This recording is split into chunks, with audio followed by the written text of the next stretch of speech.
साप्ताहिक प्रवचनमालेचा आपला विषय आहे श्री रामकृष्ण वचनामृत आणि भगवद्गीता चिंतन.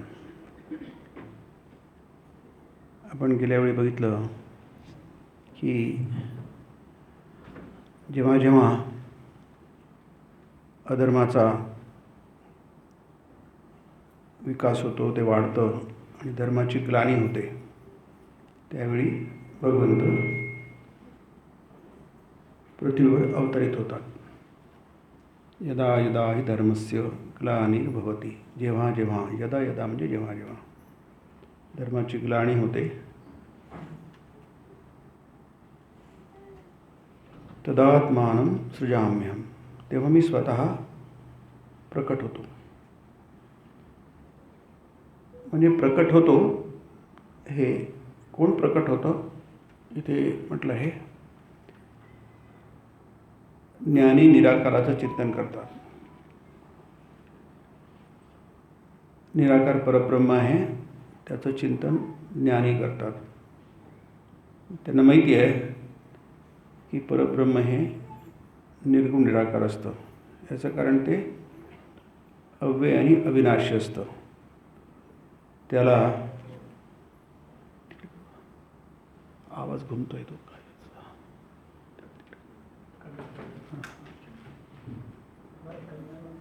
थोडं कमी आवाज बरोबर येत आहे. परंतु भक्तासाठी ते पूर्ण परब्रह्म सगुण साकार रूप बनतं. आणि म्हणून ज्ञानाला, ज्याला माहिती आहे, ज्ञानी म्हणजे ज्याला आत्म्याचं स्वरूप माहिती आहे त्याला ज्ञानी म्हणतात. हा आत्मा अविनाशी आहे, ते आपलं स्वरूप आहे. जसं आपण म्हणजे कपडे नाही, तसंच आपण म्हणजे देह नाही. कारण कपडे पण बदलतात. आपण जीर्ण झाले की त्याचा त्याग करतो. त्याचप्रमाणे हा देही जो आहे, जो देहात बसलेला आहे, उपस्थित आहे, तो जुना झाला देह की त्याग करतो. पण आत्मा मात्र जसा आहे तसाच राहतो. कपडे बदलले तरी आपण आहे तसेच राहतो, जसे आहे तसे. हे ज्ञानाला माहीत असतं आणि म्हणून तो निराकाराचं चिंतन करतो. आता तो चिंतन करतो, त्याला करता येतं म्हणून तो करतो. नाही तर त्यांनी कसं केलं असतं? ज्याला जे जमतं त्याला तो करतो. ते नाही जमत तर मग आपण करत नाही. कोणाला समजा मंत्री व्हायचं आहे, त्याला जमेल तर तो मंत्री होईल, नाही तर नाही होणार. कुणाला डॉक्टर व्हायचं आहे, जेव्हा तो डॉक्टर व्हायचा विचार करतो तेव्हा त्याला माहिती आहे की मी बनू शकतो डॉक्टर, आणि म्हणून तो डॉक्टर बनण्याच्या मागे लागतो, प्रयत्न करतो. ज्ञानी हा निराकाराचं चिंतन करतो, कारण त्याला निराकाराचं चिंतन करता येतं म्हणून तो करतो. पण बहुतेकांना ते करता येत नाही, बहुतेकांना ते जमत नाही. त्यांच्या आवाक्याच्या पलीकडलं असतं. जसे पुष्कळशा गोष्टी पुष्कळांच्या आवाक्याच्या पलीकडे असतात. आपल्याला एव्हरेस्टवर चढता येणार नाही, पण काही लोक चढत नाही असं नाही, बरेच लोक चढतात. तिथं झेंडा रोवून येतात. पण आपल्याला माहीत आहे की त्याला जमलं, आपल्याला नाही जमणार ते. असं असूनसुद्धा ज्ञानी हा निराकाराचं चिंतन करतो. पण त्याला पण माहीत असायला हवं की निराकार म्हणजे नेमकं काय. त्याला माहीत असतं, पण निराकाराचं अनंतत्व जे आहे त्याची कल्पना स्पष्टपणे त्यालाही नसते. म्हणून इथे एक सुंदरशी एक रूपक सांगितलं आहे म्हणा, की एकदा अर्जुनानं श्रीकृष्णाचा स्तव केला, म्हणजे स्तुती केली. स्तव म्हणजे स्तुती. भगवंताची स्तुती करावी लागते.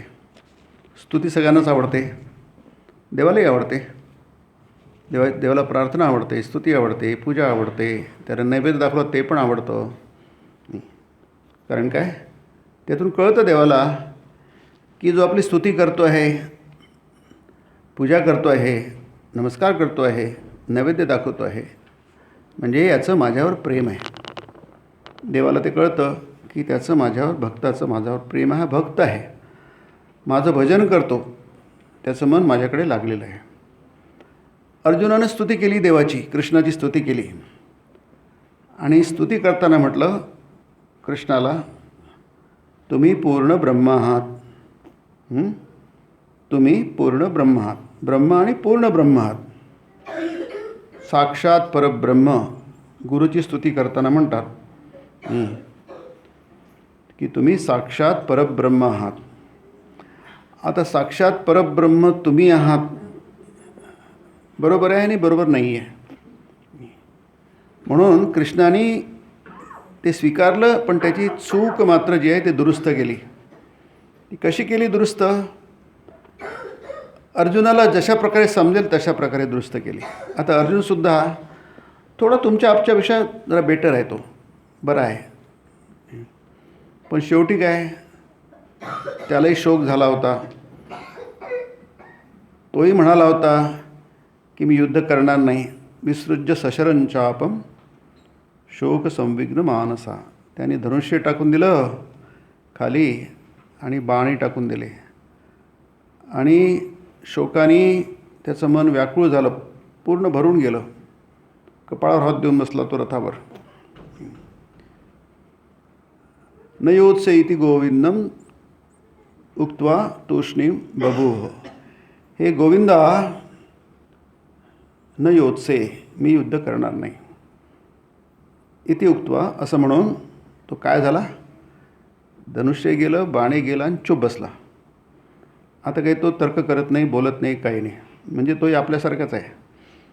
त्याला कळलं की आपल्याला काही बोलता येत नाही, आपल्याला काही कळत नाही, पण आपलं चुकलं आहे असं दिसतं आहे. कारण कृष्ण म्हणतो तुझं चुकलं आहे म्हणून आपलं चुकलं आहे. एरवी आपल्याला, मला तर वाटतं की माझं काही चुकलं नाही आहे, मला वाटतं माझं बरोबरच आहे. या सगळ्या नातलगांना कशाला मारायचं, आपलेच लोक आहेत की ते, इतका रक्तपात कशाला करायचा. पण ते कृष्णाला काही पटत नाही. आणि याला पटत नाही कृष्णाला, हे याला समजलेलं आहे. म्हणून तो तूष्णीम बभूवः, तो चूप बसला. आतापर्यंत खूप बडबड केली, खूप बोलला, आता मात्र चूप बसला. मग आता तो गीतेमध्ये तुम्ही बघितलं तर स्तुती आहे, अर्जुनाने कृष्णाची केलेली स्तुती आहे. पितासी लोकस्य चराचरस्य. हे कृष्णा, तू चराचर सृष्टीचा पिता आहेस. म्हणजे तू आम्हाला निर्माण केलं आहेस. पितासी, पिता असी, पिता आहेस. लोकस्य, ब्रह्मांडाचा पिता आहेस तू. तू पूज्य आहेस. ही स्तुती आहे, हा स्तव आहे. 11वा अध्याय. पूज्यस्य गुरुर्गरीयान. तू सर्वश्रेष्ठ गुरूंमध्ये सर्वश्रेष्ठ गुरु आहे.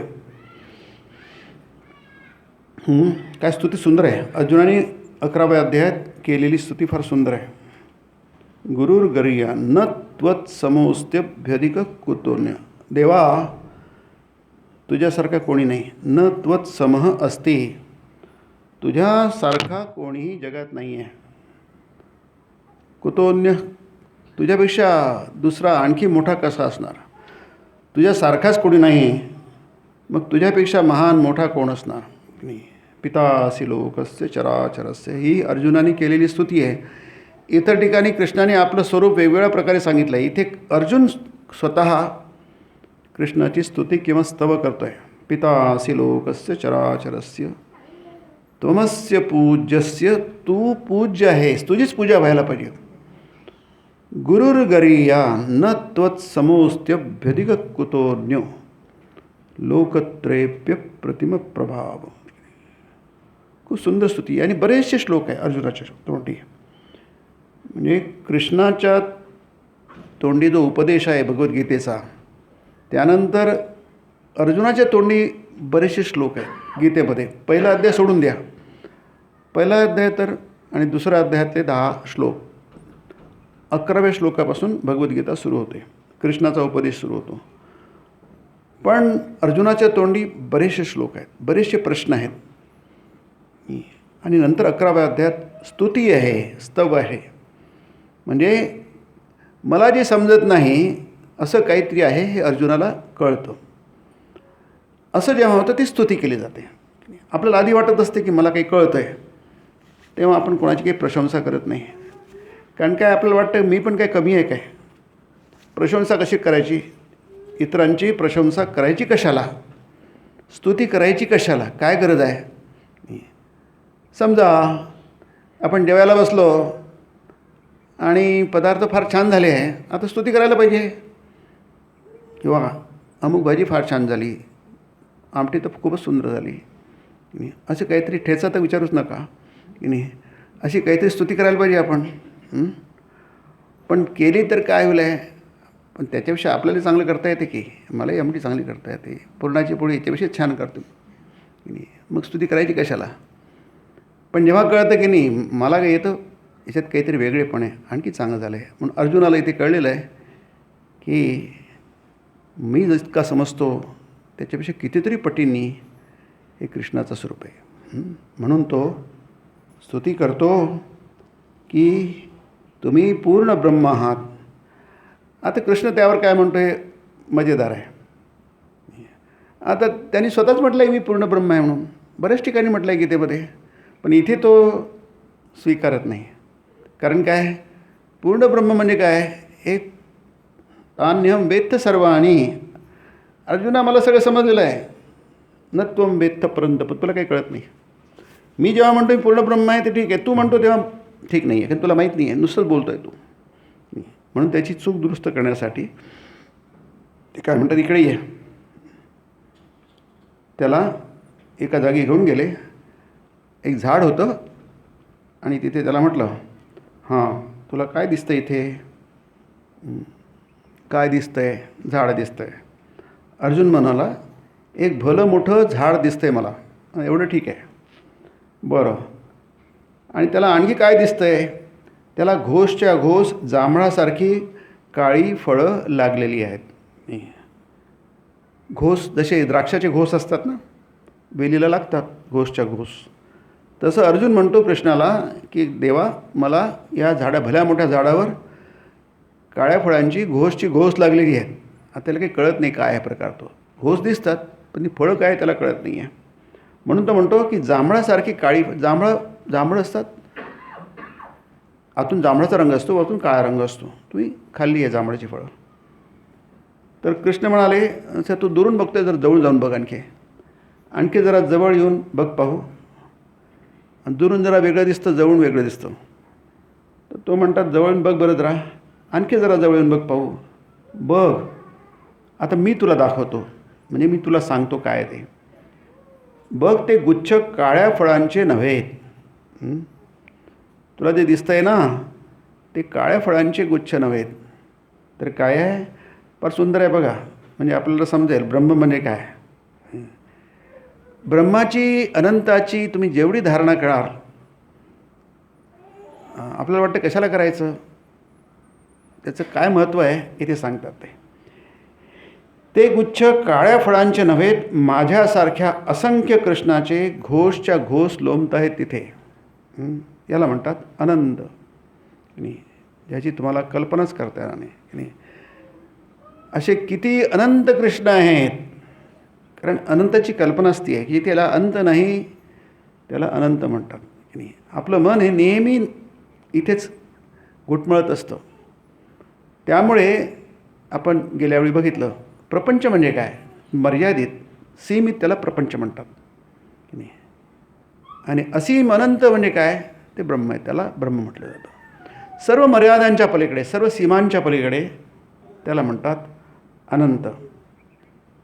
तात्पर्य काय, त्या पूर्ण ब्रह्मरूप वृक्षापासून असंख्य अवतार होतात आणि जातात. म्हणजे ही अवतार कल्पना आहे, हे परिपूर्ण ब्रह्म साकार होतं तुमच्या आमच्यासाठी. पण त्यात काही सगळंच काही ब्रह्म आलेलं असं नाही, शक्यच नाही आहे ते, पण आपल्यासाठी पुरेसं आहे. म्हणून श्रीरामकृष्ण म्हणतात की या पृथ्वीवर खूप पाणी आहे, नाही जिकडे तिकडे पाणी आहे. धरणामध्ये तर किती पाणी असतं, पण आपल्याला किती पाण्याशी मतलब असतो, एक ग्लासभर पाण्यात पाहिजे असतं, त्याने आपली तहान भागते. मग तिथे किती पाणी आहे, भरपूर पाणी आहे, पण आपली गरज किती आहे, आपली गरज ग्लासभर पाण्याची आहे. त्याचप्रमाणे हे जे परिपूर्ण ब्रह्म आहे, संपूर्ण ब्रह्म आहे, पूर्ण ब्रह्म आहे, ते आपल्यापाशी आपल्याला जेवढं आवश्यक आहे तेवढं येतं. जसं आपण गेल्यावेळी म्हटलं होतं की ताटभर अन्न आहे, पण ते पोराला तेवढं काही खाता येणार नाही. आणि त्याचं तोंड छोटं आहे, मग त्याला त्याच्या तोंडामध्ये जेवढा घास जाईल तेवढाच त्याला भरवावा लागतो. त्याच्यापेक्षा जर मोठा घास घेतला, मोठा घास लहान मुलाच्या तोंडात जाऊ शकत नाही. त्याचप्रमाणे आपल्यासाठी ब्रह्माची कल्पना म्हणजे अवतारातून येते, हे इथे श्रीरामकृष्ण सांगत आहेत की नाही. याचं कारण असं की जेव्हा तुम्ही अनंताचं चिंतन करता त्यावेळी या जगाच्या पलीकडे तुमचं मन जातं, तुमचं मन शांत होतं. आज आपण याची कल्पना करतो, प्रपंचाची कल्पना करतो, प्रपंचाचं चिंतन करतो, कारण ते आपल्या हातात नाही म्हणून. मन हे सतत चिंतन करत असतं. तुम्ही नाही म्हटलं तरी ते चिंतन करणारच. तुम्ही काहीच करू शकत नाही. 24 तास आपलं चिंतन चालू असतं. ते चिंतन काय चालावं हे आपण ठरवू शकत नाही. आपण काय ठरवू शकतो की त्याला आपण दुसरं काहीतरी देऊ शकतो, आलंबन देऊ शकतो. त्याला आलंबन म्हणतात. एतच श्रेष्ठ आलंबन उपनिषद म्हणतात. तुम्हाला श्रेष्ठ तुम्ही त्याला आधार देऊ शकता. जसं एखाद्या छोट्या बाळ आहे आणि त्याच्या हातामध्ये एक चाकू सापडला, त्यांनी कुठून तरी चाकू धरला. आता आपल्याला कळलं, अरे या बाळाच्या हातात चाकू आलेला आहे, म्हणजे काय करेल तो, त्याला इजा होईल आहे. त्याला चाकू कसा धरायचा असतो आणि चाकू हा कशा प्रकारे हाताळायचा असतो याचं ज्ञान त्या बालकाला नाही. छोटा आहे तो, त्याला काहीच माहीत नाही आहे. बरं, त्याच्या हातून जर आपण काढायला गेलो तर तो ओढेल आणि इजा करून बसेल. मग काय केलं जातं, त्याच्या हातात काहीतरी दुसरं दिलं जातं वस्तू, की ज्याला ती इजा करणार नाही, त्याला ती हाताळली तरी त्याला काही त्रास होणार नाही. त्याला काहीतरी हाताळायचं आहे, पण त्याला जे हाताळल्यानंतर त्याला इजा होईल अशी वस्तू त्याच्याकडे नको. म्हणून इथे श्रीरामकृष्ण म्हणतात की तुम्हाला काहीतरी पाहिजे, श्रेष्ठ आलंबन द्या.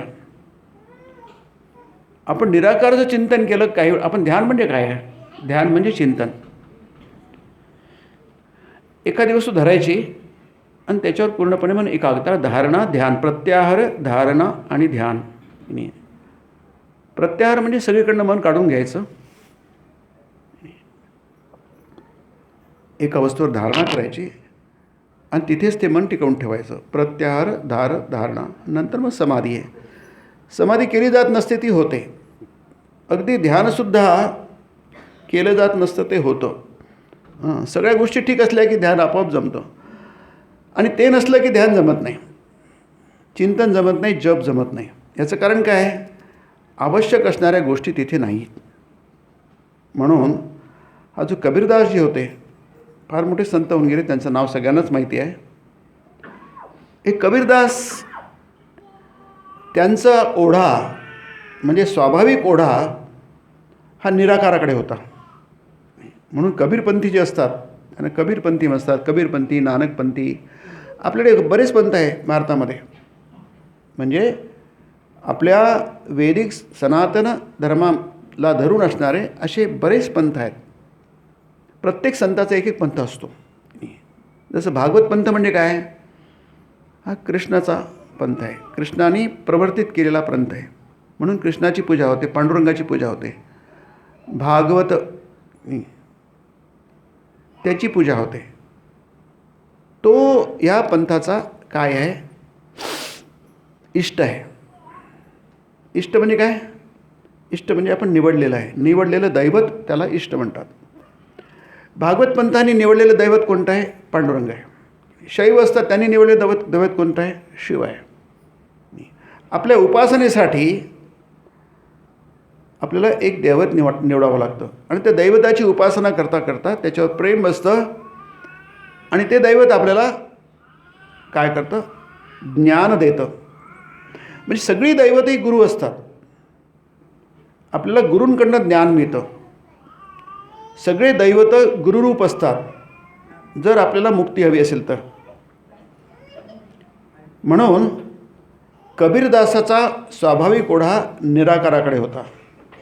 म्हणजे त्याला असं कोणतं दैवत इष्ट वगैरे आवडत नव्हतं. माणसाची आवड असते. रुचीनाम वैचित्र्यात रुजुकुटील नाना पथदुषाम. प्रत्येकाची रुची ही वेगवेगळी असते. सरळ वाकडी तिकडी काही असू शकते. तो काय म्हणायचा, कृष्णाविषयी आपल्याला माहिती आहे कृष्ण मोठा अवतार आहे म्हणून, आहे की नाही. 16 कलांचा कृष्ण अवतार आहे म्हणून आपण गेल्या वेळी बघितलं कृष्ण सर्व मर्यादांच्या पलीकडे आहे. अगदी अवतरित झालेला आहे, पण ह्या प्रपंचाचे काही नियम तो मानत नाही, कारण ते त्याला लागू होत नाही. अफाट बुद्धी आहे. त्याच्या बुद्धिमत्तेविषयी आपल्याला बोलताच येत नाही, कल्पनाच करता येत नाही. एखाद्या मनुष्य धारण केलेल्या मध्ये एवढी बुद्धिमत्ता असू शकते, स्वामी म्हणतात तुम्हाला कल्पनाच करता येत नाही. ते म्हणतात की कृष्णाच्या बुद्धिमत्तेविषयी ज्यानी गीता लिहिली आहे त्याची अशी बुद्धिमत्ता जगाला पुन्हा कधी बघायला मिळायची नाही, असं स्वामी विवेकानंद म्हणतात. अशी बुद्धिमत्ता जगाला पुन्हा कधी बघायला मिळायची नाही. परफेक्ट सॅनिटी स्वामीजी म्हणतात. कृष्णाविषयी म्हणतात परफेक्ट सॅनिटी. सुज्ञ मनुष्य, शहाणा मनुष्य. आपल्याला शहाणे मनुष्य दिसत नाही, आपण तर नाही आहे की नाही, आपल्याला जरी वाटत असेल तरी पण खरोखर शहाणपण काय असतं आणि शहाणपण समजून त्याप्रमाणे माणूस कसा वागू शकतो हे आपल्याला कृष्णाकडून कळतं. कृष्ण परफेक्ट सॅनिटी आहे. आता स्वामींनी परफेक्ट सॅनिटी कृष्णाविषयी का म्हटलं असेल, कोणी काही म्हणू शकतं नाही, पण कृष्णाविषयी स्वामींनी परफेक्ट सॅनिटी का आणतो. अत्यंत सुज्ञ म्हणजे परफेक्ट म्हणजे संपूर्ण परिपूर्ण असं कृष्णाविषयी का म्हटलं.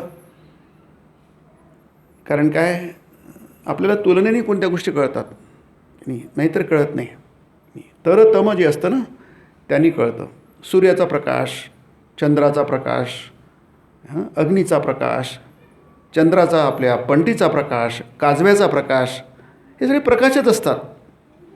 सगळेच उजेड देतात. पण आपण म्हणतो की सूर्याचा उजेड त्याची तुलना होऊ शकत नाही, परफेक्ट आहे की नाही. त्याच्या उजेडाची कशाचीच तुलना होऊ शकत नाही. परफेक्ट सॅनिटी का, कारण महाभारतामध्ये इतर जे पात्र आहेत ते इथे तुम्हाला सुज्ञपणा दिसत नाही आहे.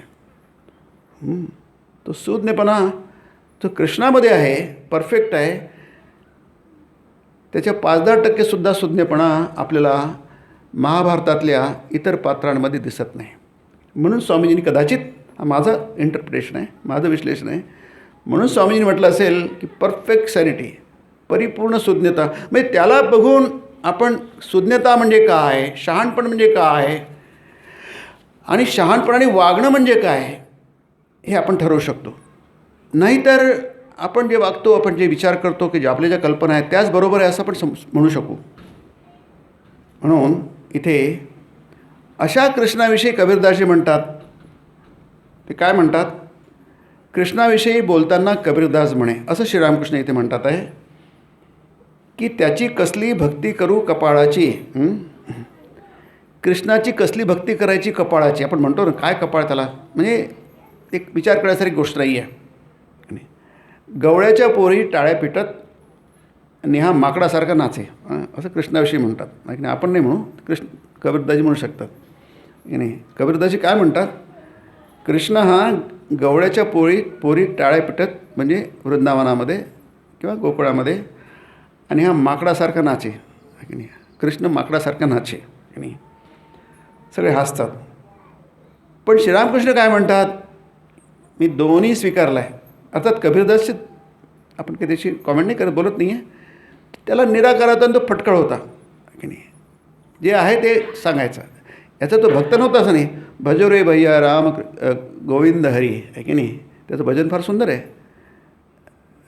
गोविंदाचं भजन करा की नाही. जप तप साधन कछु नाही लागत, खर्चत नाही गठरी, तुमचा एक पैसासुद्धा खर्च होणार नाही, परंतु तुम्ही देवाचं भजन करा. राम गोविंद हरी. गोविंद म्हणजे हरी म्हणजे कृष्ण. म्हणजे कृष्णावर त्याचं प्रेम होतं, पण प्रेम अशा प्रकारे व्यक्त झालं होतं. जसं ना आपण मुलांचं कौतुक करताना काहीतरी असे शब्द वापरतो, आमचा बंड्या फार बंड आहे की नाही. म्हणजे त्याचा अर्थ त्याचं खूप प्रेम आहे, त्याच्यावर खूप प्रेम आहे. आता इथे मास्तर महाशय तिथे हजर आहेत आणि ते सांगतात की एकामागून एक इथे येत आहे की मी साकारवाद्यांपाशी साकारवादी आणि निराकारवाद्यांजवळ निराकारवादी. कारण मला माहिती आहे की सगळ्यांना साकार काही आवडत नाही आणि सगळ्यांना निराकार पण आवडत नाही. असे फार कमी लोक असतात की ज्याला साकार पण समजतं, निराकार पण समजतं, अनंत पण समजतं आणि शांत पण समजतं आणि त्याचा संबंध काय हे पण समजतं. अशी फार लोक असतात, कमी लोक असतात की त्याला दोन्ही समजतं.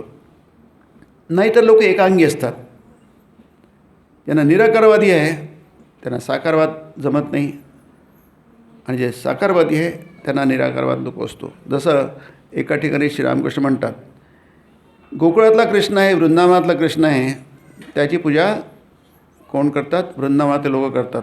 त्यांना द्वारकेचा कृष्ण आवडत नाही.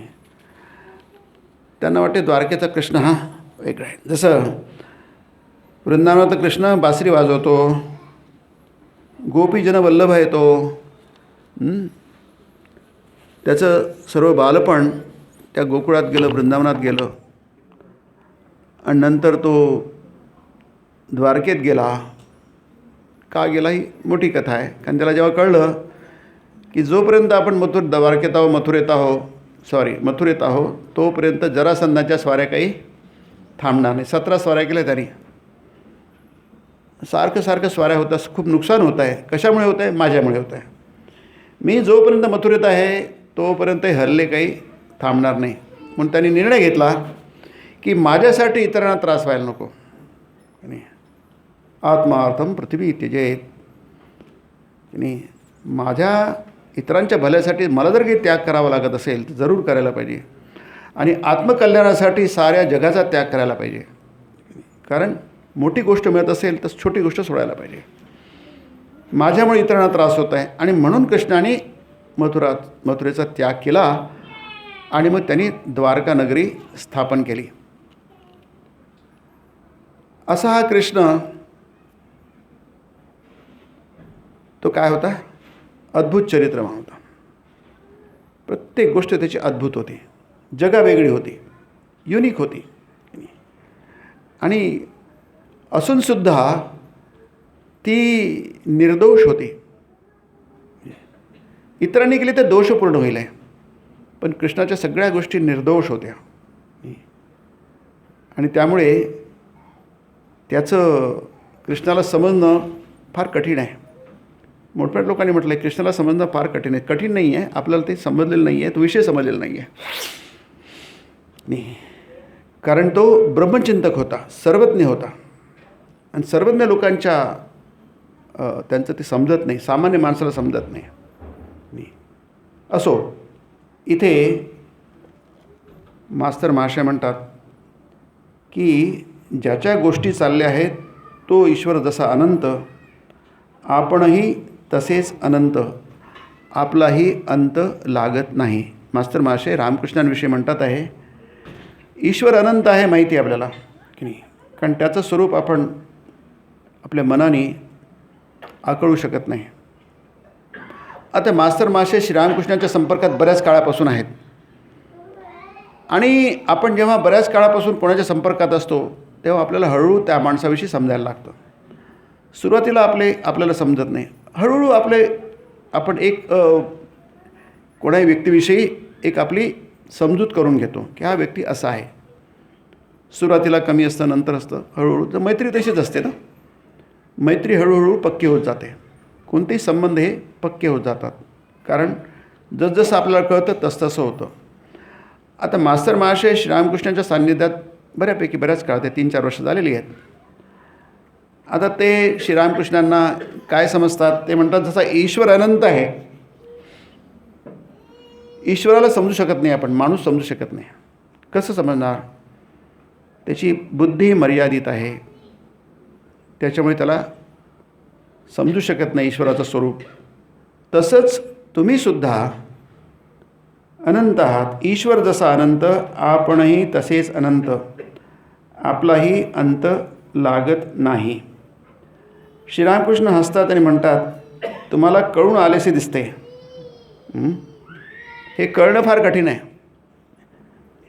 म्हणजे ईश्वर अनंत आहे, तो आपल्या बुद्धीमध्ये आकळू शकत नाही. ज्ञानेश्वरांचा जो हरिपाठ आहे त्यामध्ये फार छान सांगितलं आहे. तो आपल्याला आकळू शकत नाही.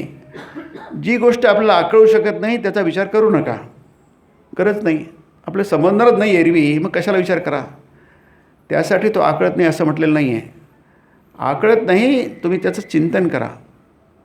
पूर्णपणे कधीच कोणाला आकळू शकणार नाही. जसं समुद्र आहे, हा समुद्र अफाट आहे, अनंत आहे, असीम आहे, त्याचा आरपार माहीत नाही आपल्याला. हे बरोबर आहे. आपल्या दृष्टीच्या कक्षेत, जाणीवेच्या कक्षेत समुद्राची विशालता येऊ शकत नाही, हे बरोबर आहे. पण तुम्ही समुद्र बघायला काय प्रॉब्लेम आहे? जो तुमच्या कवेत येतो, तुमच्या दृष्टिक्षेपात येतो, जो होरायझनपर्यंत जो समुद्र येतो, क्षितिजापर्यंत, तो बघू शकता की तुम्ही, त्याचा आनंद घेऊ शकता. तुम्ही जो बघता समुद्र, तो समुद्र नव्हे, त्याचा फक्त एक अतिशय छोटासा भाग आहे तो. पण समुद्र आहे मात्र नक्की. समुद्राच्या जेवढ्या काही त्याचे जे गुण आहेत किंवा त्याचे जे वैशिष्ट्य आहे, ते सगळ्या तेवढ्या भागामध्ये तुमच्या दृष्टिक्षेपात येणारं सगळंच्या सगळं त्याच्यात आहे. त्याविषयी तुमच्या मनामध्ये कोणतीही शंका नको. म्हणून तुम्ही जेव्हा समुद्र बघता तेव्हा खरोखर समुद्रच बघता आहात तुम्ही, अगदी बरोबर आहे. आणि जेव्हा समुद्र बघता तुम्ही समुद्र बघत नाही, हे पण बरोबर आहे. याचं कारण काय? एकांशेन स्थितो जगत, 10व्या अध्यायात म्हणतात. मी अथवा बहुनैतेन किम ज्ञातेन तवा अर्जुना. अर्जुना, तुला सगळं सांगितलं, सगळ्या विभूती सांगितल्या. शेवटी म्हणतात एतेन बहुना एतेन किम ज्ञातेन तव अर्जुन. अर्जुना, हे सगळं तुझ्याने काय, तुला काय त्याची मिळणार, त्यांनी तुला काय समजणार? अथवा बहुनैतेन किम ज्ञातेन तव अर्जुन विष्टभ्याहमिदं कृष्णम एकांशेन स्थितो जगत. या सर्व ब्रह्मांडामध्ये मी व्याप्त आहे. एका अंशेन स्थितो जगत. एक अंश फक्त माझा प्रकट झालेला आहे. मग तुम्ही एका अंशाची जर तुम्ही कल्पना केली तर तुमचं मन किती विशाल होईल, कल्पना करा तुम्ही. अनंत होईल. त्या अनंत मनामध्ये ह्या दररोजच्या छोट्या छोट्या मोठ्या गोष्टी येऊ शकत नाही. फार कठीण आहे. सामान्य माणसाला सगळ्यांनाच कठीण आहे. तुम्हाला कठीण आहे, मला कठीण आहे, सगळ्यांनाच कठीण आहे. परंतु हा असं करता करता करता तुमचं मन अमन होऊन जातं. अनंताचं चिंतन करता करता, अनंताचं चिंतन कोण करणार? मनच करणार. आणखी कोण करणार? चिंतन करण्याची प्रक्रिया फक्त मनाच्या द्वारेच होऊ शकतं. दुसरं साधन आपल्याकडे नाही आहे. पण अनंताचं चिंतन करता करता, ते शांतामधून करता करता काय होतं? ते मन अनंत होतं. तुमचं मन सर्व, त्याला म्हणतात ॲब्सोल्यूट माइंड, आहे की नाही? ॲब्सोल्यूट ब्रह्म, ॲब्सोल्यूट माइंड. मनसोही अमनी भावे. हे मन हे अमन होऊन जातं, तिथे मग द्वैत राहत नाही. म्हणून गीतेला म्हटलं आहे अद्वैतामृतवर्षिणी म्हटलं आहे, भवद्वेषिणी म्हटलं आहे. तिला अद्वैत अमृत वर्षण करणारी असं तिचं वर्णन आहे गीतेचं. आणि भवद्वेषिणी आहे म्हणजे हा प्रपंच आहे, हा प्रपंच नष्ट होतो. प्रपंच नष्ट झाला की सगळे द्वैत नष्ट होतात. सगळे प्रॉब्लेम, दुःख सुख, दुःख जन्म मरण, हे सगळे द्वैतातून येतात. जसं आपण गेल्या वेळी बघितलं, आत्म्याला काही जन्म नाही, आत्म्याला काही मृत्यू नाही आहे की नाही.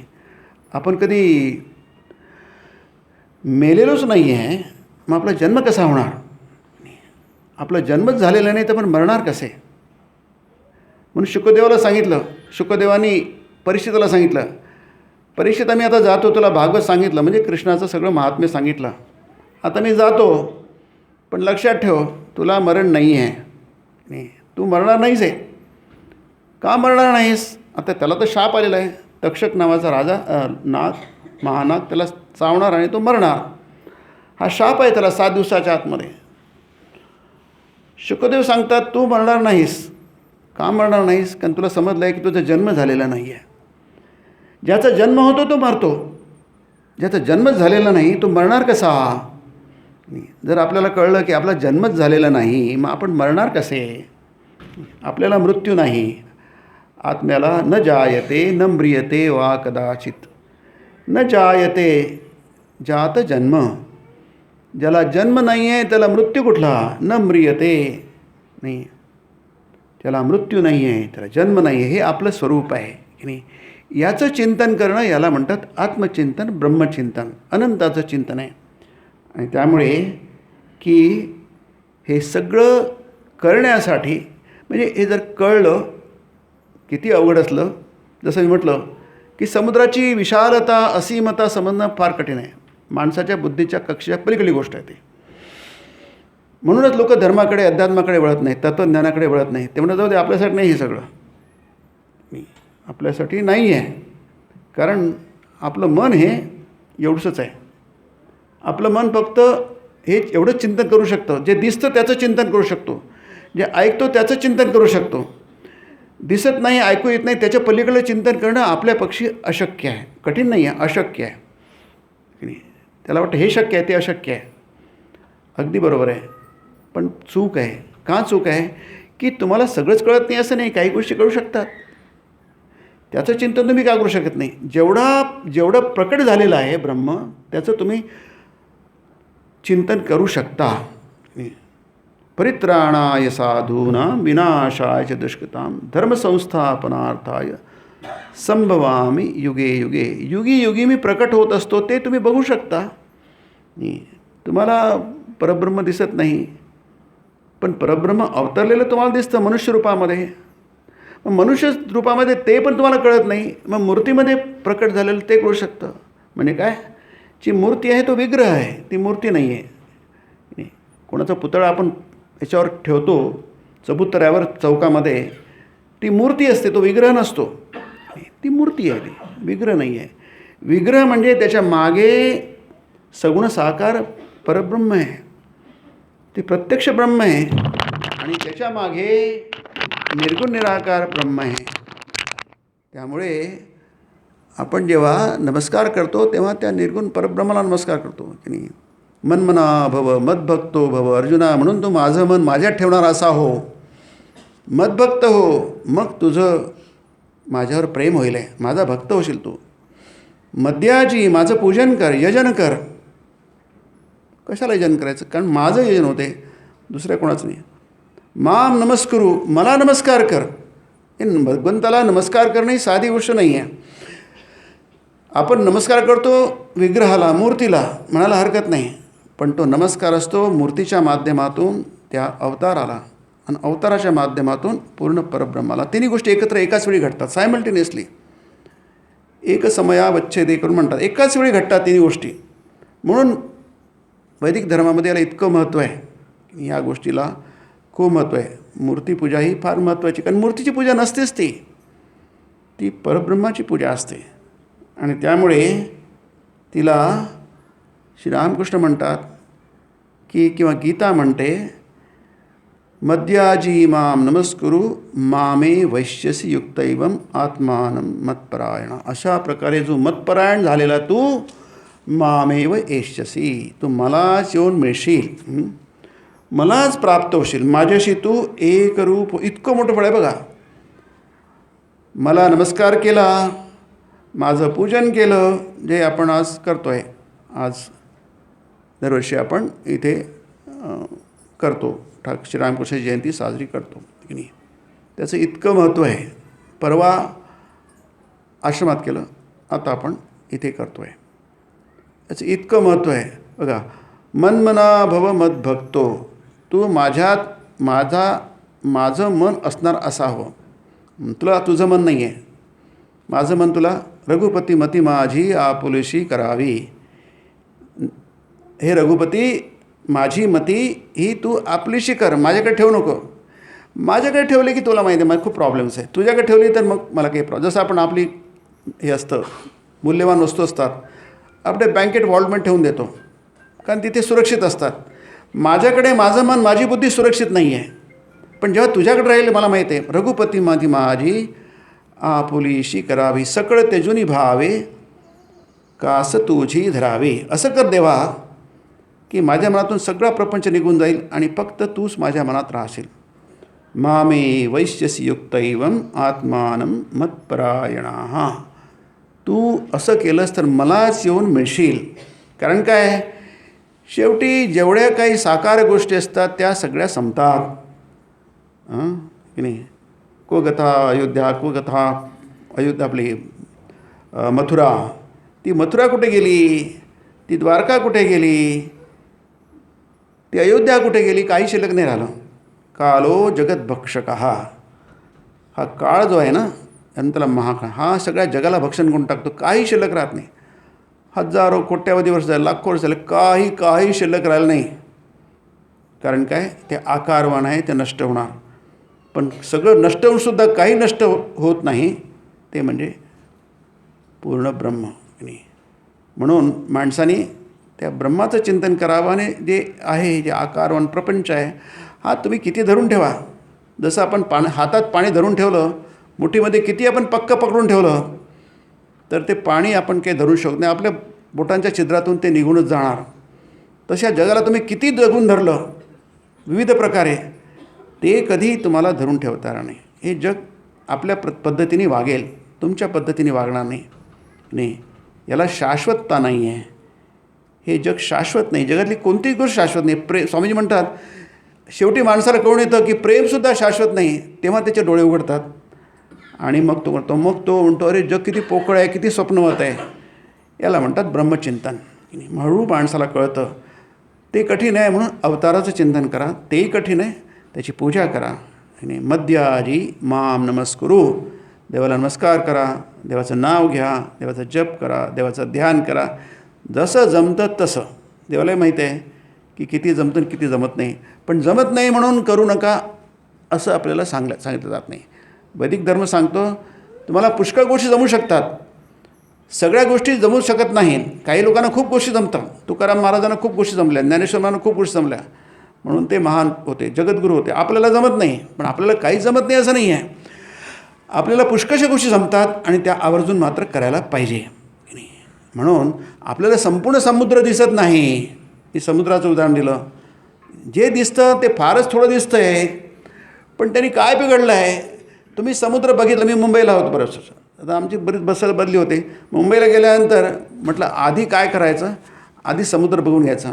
आमचा आश्रम खारला आहे, तिथून खारून झू जवळ आहे. म्हटलं आधी जाऊन समुद्र बघून घ्यायचा, आहे की नाही, आणि मग बाकीच्या गोष्टी बघायच्या. का, पटकन समजा आले की तुमची बदली झाली मुंबईवरून, आणि मग नंतर लोकांनी विचारलं की तुम्ही समुद्र बघितला आहे काय. म्हटलं नाही बघितलं. म्हणजे लोक वेड्यातच काढतील. तुम्ही मुंबईला गेले, समुद्र बघितलं नाही, त्याला काय उत्तर देणार मी. असं उत्तर देण्याची पाळी येऊ नये, आधी समुद्र बघून घ्या. म्हणून समुद्र बघून घेतला. नंतर दररोज बघायला होतं, पण एकदा तरी कमीत कमी बघितलं पाहिजे. तुम्ही जो समुद्र बघता तो खरा समुद्र नव्हे. पण खरा समुद्र नाही असंही पण म्हणता येत नाही. कारण काय, त्याचं तुम्ही फक्त थोडंसं स्वरूप बघता. समुद्र अनंत आहे, महासागर म्हणते, हिंदी महासागर केवढं प्रचंड आहे की नाही. आपल्याला त्याची कल्पना करता येणार नाही, त्याच्या विशालतेची कल्पना करता येणार नाही. पण असं असूनसुद्धा तुम्ही समुद्राला जे बघतं, मी जर म्हटलं की मी समुद्र बघितला आहे, मला कोणी खोटारडा म्हणणार नाही, की नाही, मिथ्यावादी म्हणणार नाही. कारण मी समुद्र बघितला आहे. मी म्हणेल मी समुद्र बघितला आहे. कोणी म्हटलं तुम्ही देवाला बघितलं आहे का, म्हटलं नाही देवाला बघितलं नाही. पण मी म्हटलं मी देवाला बघितलं आहे, मग मी खोटारडा नाही, देवाला बघितलं आहे मी.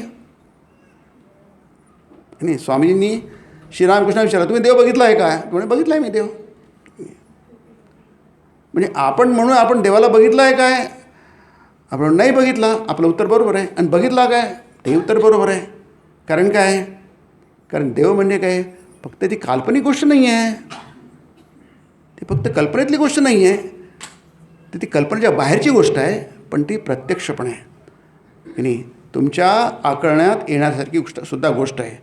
आणि म्हणून श्रीरामकृष्ण म्हणतात की हे जे आहे हे समजण्यासाठी आपल्याला काय आवश्यक आहे, साधनेची आवश्यकता आहे. हे आपण गेलं काय समजलात, हे सारं नीट यथार्थपणे समजण्यासाठी साधना अत्यंत आवश्यक होय. आपल्याला ग्रंथ वाचायला पाहिजे, त्याला अध्ययन म्हणतात. आणि श्रवण करायला पाहिजे. गीतेत सांगितलं आहे शेवटी श्रवण फार आवश्यक आहे. अध्यापन पाहिजे, दुसऱ्याला सांगायला पाहिजे, ते सुद्धा आवश्यक आहे. सगळ्याच गोष्टी अत्यंत आवश्यक आहे. परंतु तेवढ्यावरच आपलं जर भागलं तर काय होईल, आपल्या मनामध्ये चुकीच्या कल्पना आपण खूप वाचलेलं आहे आणि कोणाला वाटलं मी खूप वाचलेलं आहे. इतरांनी 2 पुस्तकं वाचले असतील, मी सगळेच पुस्तक वाचलेले. माझ्याकडे जे 200 पुस्तक प्रत्येक पान वाचलेलं आहे.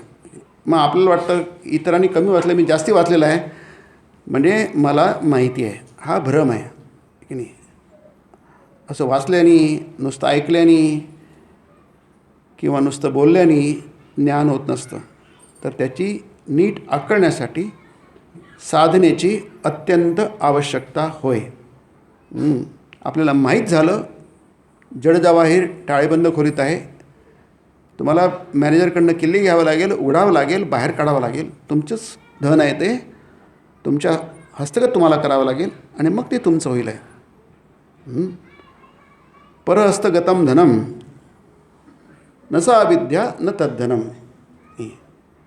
जी विद्या तुमच्या बुद्धीमध्ये आहे आणि जे धन दुसऱ्याच्याकडे आहे, न सा विद्या, ती विद्या पण नव्हे, न तद्धनम, ते धन पण नव्हे, तुमच्याकडे पाहिजे. ते तुम्हाला ते वापरता आलं पाहिजे.